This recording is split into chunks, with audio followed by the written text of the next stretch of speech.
Hey guys, what is up? Navyboy here. We got the win 2-1 in overtime over the freaking Wild. And I'm only acting like that because it's my dad's team and I get the goddamn win. So yeah, we get the win. We're not going to talk about the front period and a half of the game because I don't think the Devils really showed up for it. We didn't play bad. It just wasn't great, and it wasn't what I would have been looking for after the turnaround from the loss we'd suffered previously in Boston. But I think we played a good game, and I think we turned out very well. Obviously, we get a 2-1 win. I think overall, the lines weren't good at the start. I think we knew that going in, though. We knew the lines had been shifted around a lot, and we had to change the lines to get better play. So going in, I wasn't expecting the lines to be great off the top, but they were pretty bad. There were times when passes didn't even look like they had a target. There were times when passes had a target, but that target couldn't keep pace, which brings me to the biggest point of this video, which is speed differential. And I know what you're thinking. What's speed differential? Speed differential is when I have a player like Taylor Hall and I have a player like Vern Fiddler. Let's be honest here. Vern Fiddler does not skate as fast as Taylor Hall does. I think Vern knows that, and I think Taylor knows that, but obviously, you'd want to be nice to Vern. I think you have to accept that certain players can't be on certain lines with other players in some positions and skill sets, because if you can't even keep pace with the motherfucker, why are you on a line with him, I guess is my question. You know what I mean? Like, you don't build a racing team around a Ferrari and a Fiat. It just doesn't play that way, because you can't keep pace with one another to set a lap pace. And that's what I think you get sometimes with Taylor Hall.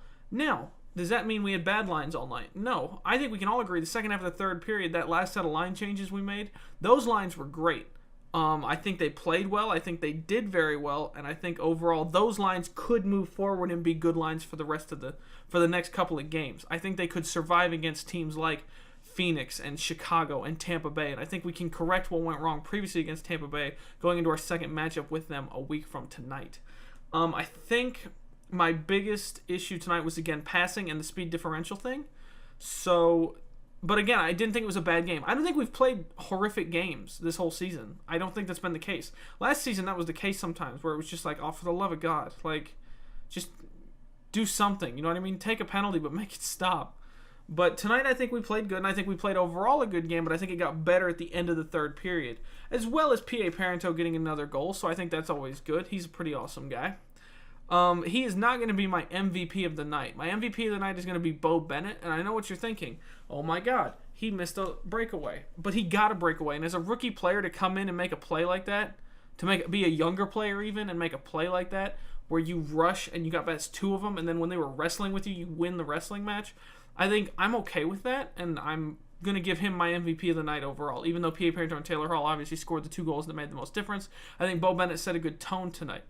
So now we're going to start our questions segment. Now, there's something you need to know about the questions segment this time, is that my photo editing software is not working tonight. And that's unfortunate because I can't record this video tomorrow after I could troubleshoot it.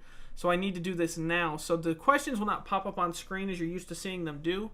So I'll just read them and read the username out loud as I normally do. And then you can just kind of take it from there. I apologize for that. That's on me. I should have troubleshooted it earlier in the day, but I didn't think of it at the time.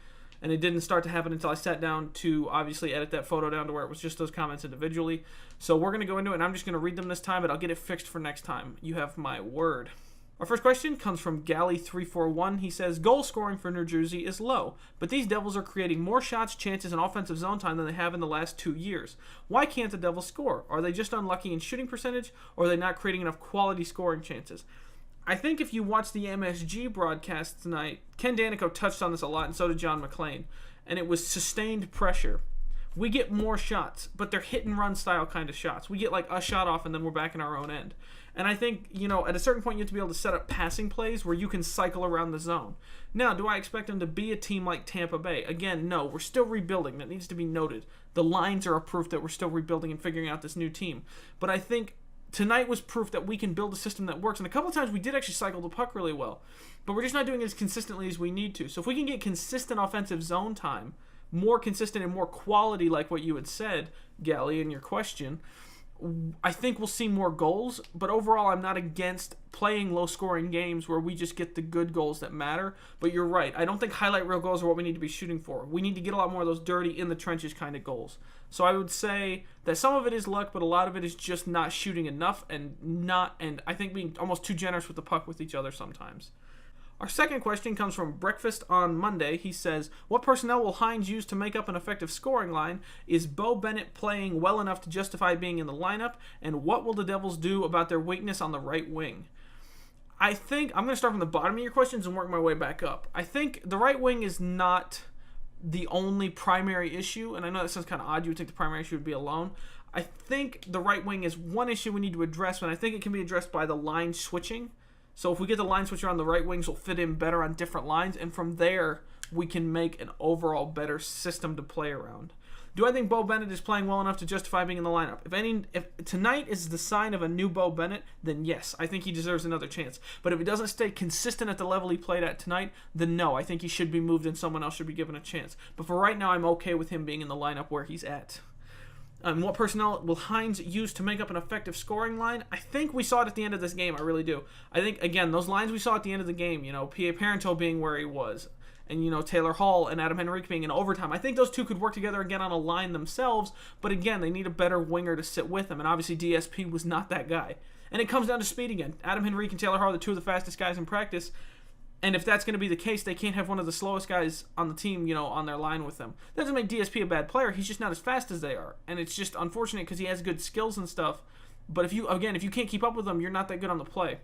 So I think if he can find somebody fast and skilled enough to stay up with P.A. Parenteau with Taylor Hall and Adam Henrique, I think we'll see better points out of that line, and I think we'll see good points out of all the other lines once the right wings are put on lines that they work with. I hope you guys enjoyed the video. I know it's not as long as usual, but this game just went really well, and there wasn't that much, I guess, notable about me that I think changes need to be made. I think changes were made. I think, again, the end of the game was where we saw the best of changes happen, and I think we take what happened in the second half of this game, those line changes, and we move on to Phoenix, and we play them a good way in the Prudential Center.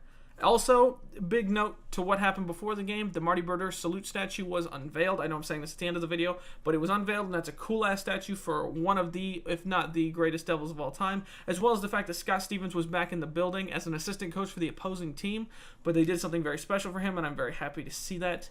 I hope you guys enjoyed the video, and as always, like, comment, and subscribe what you want to see next. As always, be you, be awesome, let's go Devils. Thank you. Bye-bye.